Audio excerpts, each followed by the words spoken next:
croire au Seigneur Jésus, cela paraît par moments une folie pour les hommes du monde. Lorsque nous acceptons de croire au Seigneur Jésus, nous avons la puissance de Dieu, nous avons la sagesse de Dieu.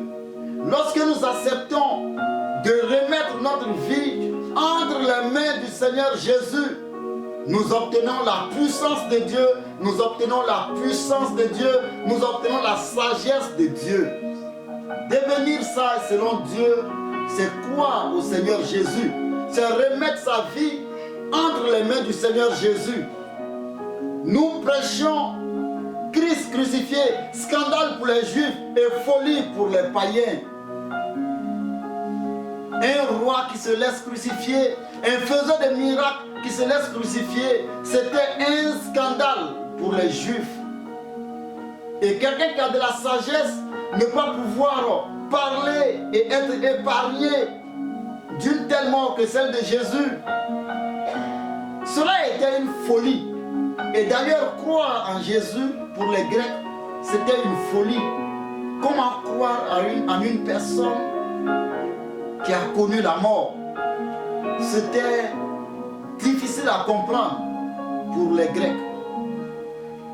Mais c'était un plaisir pour Dieu de sauver les hommes par la folie de la prédication.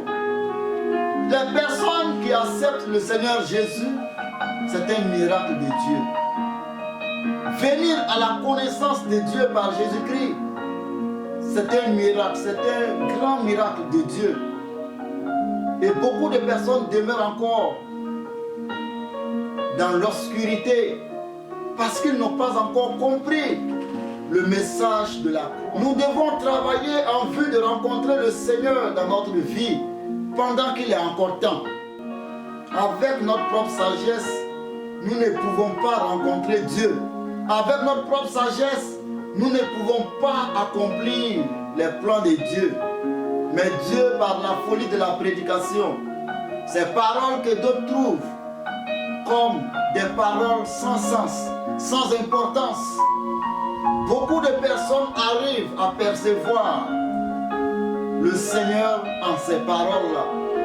Cela est un don de Dieu et c'est un plaisir pour Dieu de sauver les croyants par cette folie de la prédication.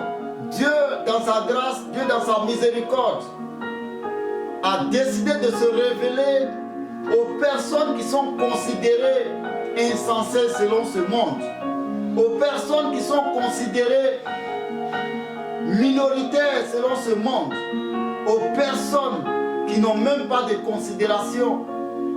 C'est ainsi que les disciples étaient devenus des instruments entre les mains du Seigneur. Nous ne voulons pas dire ici que Dieu ne peut pas utiliser des personnes lettrées, des personnes qui ont un haut niveau. Ce n'est pas ce que nous sommes en train de dire. Mais nous voulons dire que la sagesse de Dieu ne tient pas compte de la sagesse des hommes. Devenir fou selon ce monde pour obtenir la sagesse de Dieu, ce doit être la quête de toute personne qui est sur terre. Ce doit être le fruit de nos investigations.